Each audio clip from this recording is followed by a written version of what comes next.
ꯌꯥꯝ ꯐꯖꯅ ꯁꯧꯔꯦ ꯈꯥꯡꯒꯤ ꯃꯆꯨꯁꯤꯒ ꯃꯥꯟꯅꯈ꯭ꯔꯦ ꯄꯨꯡꯃꯨ ꯃꯨꯈ꯭ꯔꯦ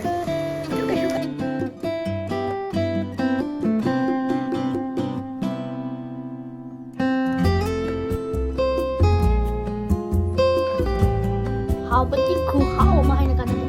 ꯏꯁꯥꯅ ꯍꯥꯎꯇꯕ ꯑꯃꯅ ꯅꯠꯇ꯭ꯔꯦ hello everyone ma'am welcome back to my channel अदो मैम ngꯁꯤꯒꯤ ꯚꯤꯗꯤꯑꯣꯁꯦ ꯀꯩ ꯑꯣꯏꯗꯣꯏꯅꯣ ꯍꯥꯏꯕꯗ ꯃꯌꯥꯝꯅ ꯍꯥꯟꯅ ꯌꯥꯝꯅ ꯔꯤꯀ꯭ꯋꯦꯁ ꯇꯧꯔꯛꯈꯤꯕ ꯚꯤꯗꯤꯑꯣ ꯑꯣꯏꯗꯣꯏꯅꯤ ꯀꯩꯅꯣ ꯍꯥꯏꯕꯗ ꯏꯂꯤꯁꯥꯒ ꯄꯥꯟꯒ ꯊꯣꯡꯕ ꯔꯦꯁꯤꯄꯤ ꯍꯥꯞꯄꯛꯑꯣ ꯑꯗꯨꯒ ꯆꯥꯁꯨ ꯆꯥꯔꯛꯑꯣꯅ ꯍꯥꯟꯅ ꯑꯩꯒꯤ ꯀꯃꯦꯟꯇ ꯃꯌꯥꯝ ꯍꯥꯏꯔꯛꯈꯤꯕꯀꯣ ꯏꯚꯟ ꯐꯦꯁꯕꯨꯛꯀꯤ ꯃꯦꯁꯦꯖꯇꯐꯥꯎ ꯊꯥꯔꯛꯈꯤꯕ ꯏꯂꯤꯁꯥꯒ ꯄꯥꯟꯒ ꯊꯣꯡꯕ ꯍꯥꯞꯄꯛꯑꯣ ꯍꯥꯏꯅ ꯑꯗꯨꯗꯣ ꯉꯁꯤꯗꯤ ꯑꯗꯨ ꯂꯥꯡꯉꯤꯁꯤ ꯍꯨꯒꯠꯈ꯭ꯔꯒꯦ ꯑꯗꯣ ꯉꯁꯤꯗꯤ ꯑꯗꯨꯗꯣ ꯍꯥꯞꯄꯛꯑꯒꯦ ꯏꯂꯤꯁꯥꯒ ꯄꯥꯟꯒ ꯊꯣꯡꯕ ꯑꯗꯨꯒ ꯆꯥꯁꯨ ꯆꯥꯔꯛꯑꯒꯦ ꯑꯗꯣ ꯏꯃꯨꯡ ꯆꯪꯉ ꯃꯌꯥꯝ ꯊꯣꯡꯉꯁꯤ ꯌꯦꯡꯉꯣ ꯑꯗꯣ ꯃꯌꯥꯝ ꯍꯧꯖꯤꯛ ꯆꯥꯛꯈꯨꯝꯗꯅꯤ ꯆꯥꯛꯈꯨꯝꯗ ꯍꯧꯖꯤꯛ ꯃꯊꯪ ꯊꯣꯡꯕꯒꯤ ꯄ꯭ꯔꯣꯁꯦꯁꯁꯦ ꯃꯌꯥꯝꯗ ꯎꯠꯂꯛꯑꯒꯦ ꯑꯗꯨꯒ ꯊꯣꯡꯕꯁꯦ ꯁꯠ ꯂꯣꯏꯁꯤꯜꯂꯒ ꯆꯥꯕ ꯑꯃꯨꯛ ꯎꯠꯂꯛꯇꯣꯏꯅꯤ ꯑꯗꯣ ꯃꯌꯥꯝ ꯃꯈꯥ ꯇꯥꯅ ꯃꯌꯥꯝ ꯉꯁꯤꯒꯤ ꯏꯂꯤꯁꯥꯁꯦ ꯂꯩꯔꯦ ꯑꯩꯈꯣꯏ ꯆꯔꯥ ꯑꯃ ꯑꯗꯒꯤ ꯈꯔ ꯊꯝꯃꯤ ꯂꯣꯏꯅ ꯊꯣꯡꯕ ꯌꯥꯝꯒꯅꯤ ꯍꯥꯏꯅ ꯁꯤ ꯏꯂꯤꯁꯥ ꯃꯇꯨꯝꯁꯦ ꯃꯔꯣꯏ ꯃꯔꯥꯡ ꯇꯣꯠꯅ ꯐꯖꯅ ꯃꯦꯔꯤꯅꯦꯠ ꯇꯧꯅ ꯊꯝꯃꯦ ꯑꯗꯨꯗꯨꯒ ꯁꯤꯗ ꯄꯥꯟꯒ ꯊꯣꯡꯗꯣꯏꯅꯤ ꯁꯤꯗ ꯄꯥꯟ ꯁꯦꯝꯃꯒ ꯂꯩꯔꯦ ꯑꯗꯨꯒ ꯁꯤꯅ ꯌꯦꯅꯝ ꯑꯀꯪꯕꯁꯦ ꯇꯨ ꯈꯔ ꯇꯤꯡꯊꯣꯛꯑꯒ ꯁꯨꯃꯥꯏꯅ ꯂꯩꯔꯦ ꯁꯤ ꯂꯤꯛꯅ ꯆꯥꯏꯌꯦꯕ ꯍꯥꯏꯗꯤ ꯌꯥꯝꯗꯦ ꯌꯨꯝꯗꯒꯤ ꯄꯨꯔꯛꯄꯅꯤꯅ ꯑꯗꯨꯅ ꯁꯤꯁꯤꯅ ꯑꯃꯨꯛ ꯏꯂꯤꯁꯥꯒꯤ ꯊꯥꯎꯒ ꯑꯗꯨꯒ ꯃꯀꯣꯛ ꯃꯔꯨꯒ ꯑꯗꯩ ꯍꯣꯔꯦꯟ ꯇꯤꯜꯍꯧ ꯐꯖꯅ ꯁꯣꯏꯔꯒ ꯁꯤꯅ ꯑꯩ ꯉꯧꯗꯣꯏꯅꯤ ꯑꯗꯣ ꯍꯧꯖꯤꯛ ꯏꯂꯤꯁꯥꯁꯦ ꯊꯣꯡꯕ ꯍꯧꯔꯁꯤ ꯑꯗꯨꯒ ꯃꯊꯪ ꯔꯦꯁꯤꯄꯤꯗꯣ ꯃꯌꯥꯝ ꯌꯦꯡꯉꯁꯤ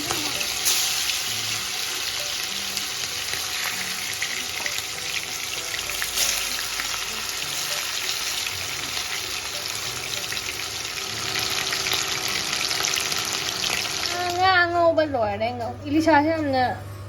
ꯀꯩꯕ ꯄ꯭ꯔꯦꯛ ꯂꯥꯎꯅ ꯉꯧꯔꯒ ꯊꯣꯡꯕꯗ ꯍꯥꯎꯇꯦ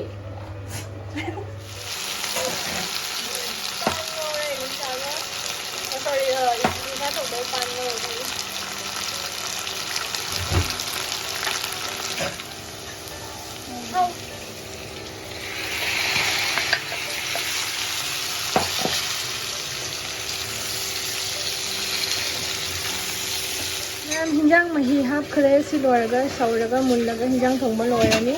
अदुगा मखा थाबा मथेनगी मुंग मयाम येंगसी हिंजांग फजना सौरे अदु मयाम सिगा लेरे इलिशा थोंबा हिंजांग से होरेन फजना होरेन चारमदाइदा उला मयाम ngaगी थावगा मकोक मरुगा ngौबै दमता थिलौ खरा सेमसी हौजे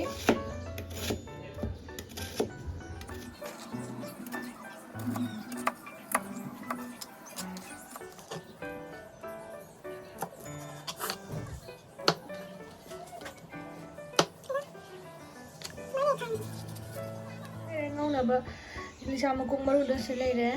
अदुगा इलिशा मकोक मरुगा थावगनी बसिसे मकोक से फजना सोइदतले अदुगा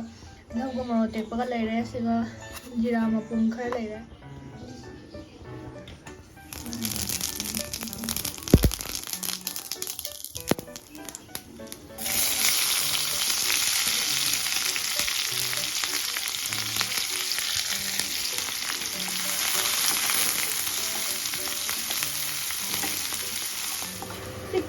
मैम तिलौ से हाना फजना खितंग गोल्डन ब्राउन ओइदिबो खितंग प्रेक लाउना नो बीरनी दो हुजी मैम यागी थावग मकोक मरुगसे हापचलसी यागी थावग मकोक नो दंगो ना मनम से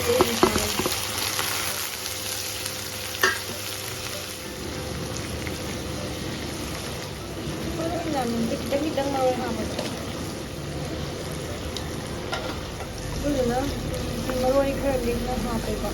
फदिगोम पाउडर खरा दुगा जीरा पाउडर खरा अनि सितनी मैम सिसे फजना मुन्ना ngौरिगे मुंदरे मैम सिसे ngौरगा मुंदनी थंगदरनी ngौरी ए हुजिक थंगदरनी मुंदरे प्रेक लाउरे यूट्यूब सिना जाम थोंबा याम हाइले मैम वीडियो गिनी आइना तनबसु यादे नता चकुम चंगनिंगदबगा से वीडियो गिनी चंगगा थोंगारिसिनी ngौरी ngahak मैम ngौबा लोरे सि मुल्ले वीडियो ददी मचू से खांगी मचू सिगा माना खरे पुमु मुगरे ꯇꯨ ꯀꯩꯁꯨ ꯀꯥꯏꯗꯦ ꯉꯥ ꯊꯥꯎꯅꯤ ꯃꯌꯥꯝ ꯄꯨꯝꯅꯃꯛ ꯈꯪꯉꯤꯅꯤ ꯉꯥ ꯊꯥꯎ ꯃꯆꯨ ꯀꯃꯥꯏꯅ ꯇꯧꯒꯦ ꯍꯥꯏꯕ ꯅꯠꯇ꯭ꯔꯗꯤ ꯉꯥ ꯃꯀꯣꯛ ꯃꯔꯨꯒ ꯊꯥꯎꯒ ꯉꯧꯕ ꯂꯣꯏꯔꯦ ꯑꯗꯨ ꯆꯥꯛ ꯊꯥꯒꯠꯈ꯭ꯔꯦ ꯑꯗꯣ ꯂꯣꯏꯔꯒ ꯑꯩ ꯆꯥꯕ ꯃꯨꯠꯂꯒꯦ ꯃꯌꯥꯝ ꯆꯥꯛ ꯊꯣꯡꯅ ꯀꯣꯟ ꯐꯦꯡꯗꯣꯛꯄꯁꯤꯁꯨ ꯌꯥꯝ ꯃꯔꯨ ꯑꯣꯏ ꯅꯠꯇ꯭ꯔꯗꯤ ꯍꯣꯔꯦꯟ ꯆꯥꯛ ꯇꯣꯛꯂꯛꯄꯗ ꯃꯨꯛꯕꯦꯡ ꯇꯧ ꯂꯣꯏꯔꯛꯄꯗ ꯀꯣꯟ ꯁꯨꯝ ꯌꯥꯝꯃꯒ ꯃꯊꯥ ꯁꯥꯅꯕꯅꯤ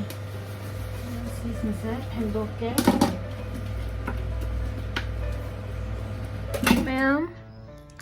ꯃꯌꯥꯝ ꯑꯩꯒꯤ ꯃꯊꯦꯜꯁꯦ ꯂꯩꯔꯦ ꯉꯁꯤꯒꯤ ꯁꯤꯁꯤꯅ ꯉꯁꯥꯏ ꯑꯌꯨꯛꯇ ꯑꯩꯅ ꯀꯦꯂꯤ ꯆꯅꯥ ꯉꯧꯈꯤꯕꯗꯣ ꯍꯧꯖꯤꯛ ꯆꯥꯛꯀ ꯈꯔ ꯆꯥꯔꯅꯤ ꯑꯗꯨꯒ ꯉꯁꯥꯏꯒꯤ ꯁꯤꯗꯒꯤ ꯉꯥ ꯃꯔꯤꯡꯒꯥ ꯉꯧꯕꯗꯣ ꯂꯩꯔꯦ ꯉꯥ ꯊꯥꯎꯒ ꯃꯀꯣꯛ ꯃꯔꯨ ꯉꯧꯕ ꯁꯤꯒꯅ ꯃꯣꯔꯣꯛ ꯃꯦꯠꯄ ꯂꯩꯔꯦ ꯁꯤꯒꯅ ꯁꯂꯠ ꯑꯗꯨꯒ ꯁꯤꯒ ꯍꯤꯟꯖꯥꯡ ꯂꯩꯔꯦ ꯑꯩꯒꯤ ꯏꯂꯤꯁꯥꯒ ꯄꯥꯟꯒ ꯊꯣꯡꯕꯗꯣ ꯁꯤ ꯂꯩꯔꯦ ꯍꯤꯟꯖꯥꯡꯁꯦ ꯑꯗꯣ ꯁꯤꯒ ꯆꯥꯛ ꯂꯩꯔꯦ ꯁꯤ ꯃꯌꯥꯝ ꯆꯥꯔꯅꯤ ꯍꯧꯖꯤꯛ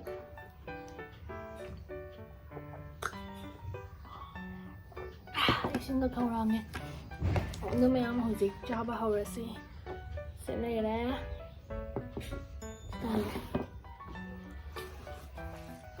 ꯃꯗꯨꯅ ꯐꯝꯃꯒ ꯆꯠꯊꯣꯛꯑꯦ ꯀꯣꯛ ꯈꯔ ꯀꯛꯑꯦ ꯑꯩꯒꯤ ꯀꯣꯛ ꯀꯛꯈ꯭ꯔꯦ ꯐꯣꯟ ꯑꯦꯡꯒꯜꯁꯦ ꯌꯥꯗꯅ 하오네 샤마또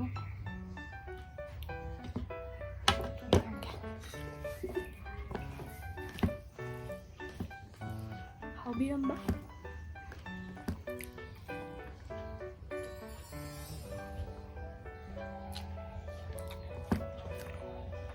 빤지 ꯑꯩꯈꯣꯏ ꯗꯣꯟꯒꯤ ꯄꯥꯟ ꯑꯗꯨꯃꯥꯏꯅ ꯇꯧꯗ ꯃꯑꯣꯡ ꯑꯃꯒꯤ ꯄꯥꯟꯅꯤ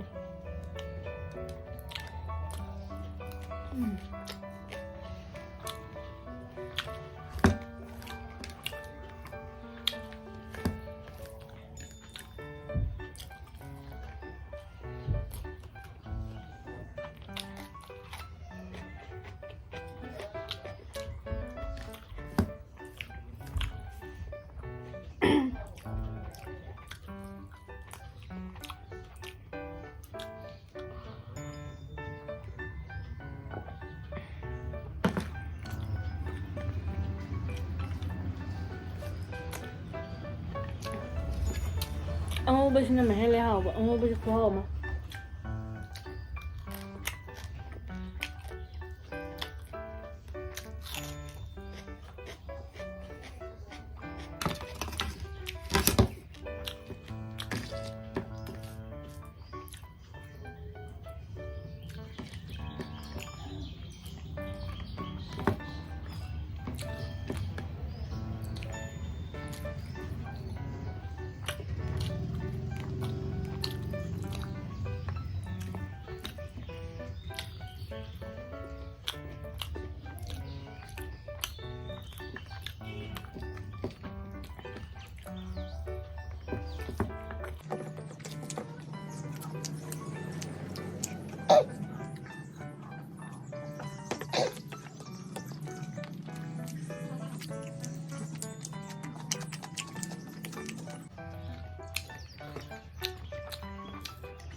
ꯑꯩ ꯆꯥꯛ ꯆꯥꯕꯗ ꯋꯥ ꯌꯥꯝ ꯉꯥꯡꯕ ꯍꯩꯅꯗꯦ ꯑꯗꯨꯗꯨꯅ ꯇꯨꯃꯤꯟ ꯆꯥꯔꯦ ꯃꯌꯥꯝ ꯕꯣꯔ ꯑꯣꯏꯔꯝꯕꯁꯨ ꯌꯥꯏ ꯑꯗꯨ ꯀꯩꯁꯨ ꯀꯥꯏꯗꯦ ꯍꯥꯎꯕꯗꯤ ꯈꯨꯍꯥꯎ ꯑꯃ ꯍꯥꯏꯅ ꯀꯥꯟꯅꯗꯦ ꯏꯂꯤꯁꯥꯅ ꯍꯥꯎꯇꯕ ꯍꯧꯅꯕ꯭ꯔꯥ ꯅꯠꯇ꯭ꯔꯅꯦ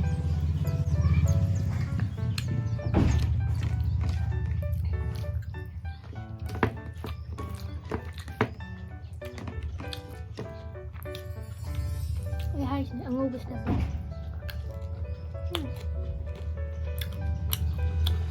ꯃꯔꯣꯏ ꯌꯥꯝ ꯊꯣꯠꯂꯦ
ꯃꯔꯨꯗꯤ ꯈꯔ ꯌꯥꯎꯋꯦ ꯂꯤꯁꯥꯁꯦ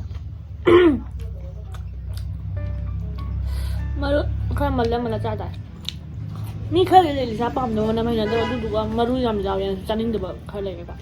ꯍꯧꯖꯤꯛ ꯂꯤꯁꯥ ꯑꯣꯏꯔꯗꯤ ꯃꯔꯨ ꯖꯨꯔꯁꯨ ꯀꯥꯏꯗꯦ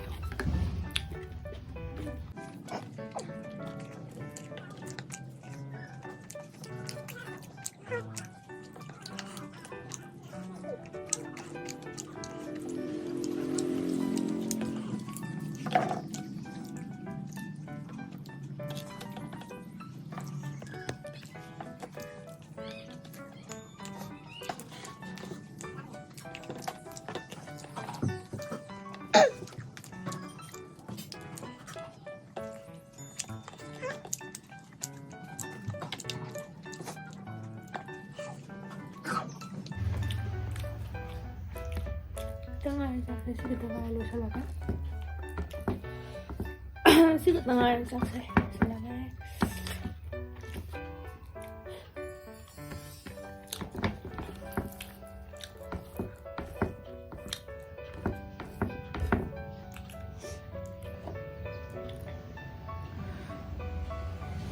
Di hinjang mahi dan cai de mapang ngam tu cade pan miam liam let.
Ini nak apa cai?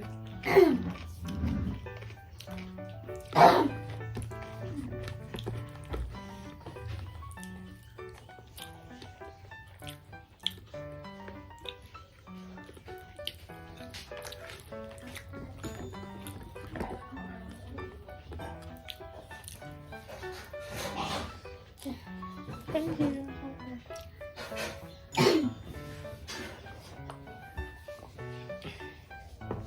Học bra. Nhớ học đâu xem. Quay cái chai đó này ra thòng bờ ạ.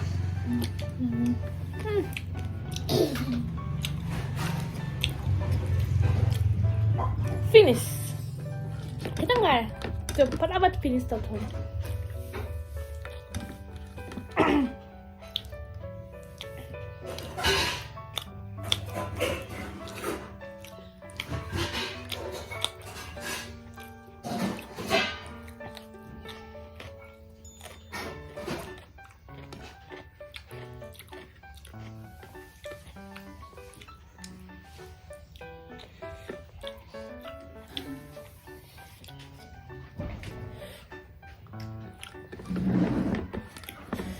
Sao mà ngâm ra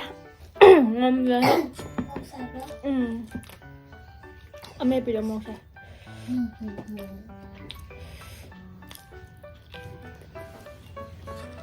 không sao được rồi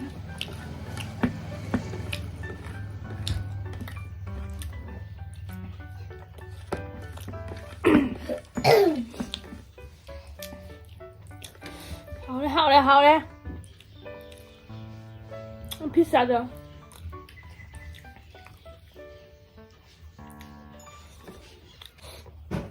ma'am चाब से लौर है video से स्वाद लोसलगे ये phone की angle से फजदे मफम table से खरा पिकपगी कोक सुके खितंग मौं चाद्रे लेंगनु मचम पौलो फोन तारकनी से पौलो ताराई लोरे मैम और मथंगी फजना चाबम से सेमगा मथंग वीडियो तौरकेबको तो मैम लोसनगरे ꯑꯗꯣ ꯊꯦꯡꯛ ꯌꯨ ꯑꯗꯨꯒ ꯑꯣꯏꯅ ꯆꯥꯏ ꯍꯥꯏꯕꯤꯔꯛꯀꯅꯤ ꯁꯤ ꯐ꯭ꯔꯟ ꯀꯦꯃꯦꯔꯥ ꯑꯣꯏꯕꯒꯤꯅꯤ ꯍꯥꯏꯗꯤ ꯃꯤꯔꯔ ꯀꯦꯃꯦꯔꯥ ꯑꯣꯏꯕꯒꯤ ꯁꯤ ꯈꯨꯠꯁꯦ ꯑꯣꯏꯅ ꯎꯕ ꯃꯥꯜꯂꯝꯒꯅꯤ ꯃꯊꯪꯒꯤ ꯚꯤꯗꯤꯑꯣꯗ ꯊꯦꯡꯅꯔꯁꯤ ꯃꯌꯥꯝ ꯁꯕꯁꯀ꯭ꯔꯥꯏꯕ ꯇꯧꯁꯟꯕꯤꯔꯛꯑꯣ ꯕꯥꯏ ꯕꯥꯏ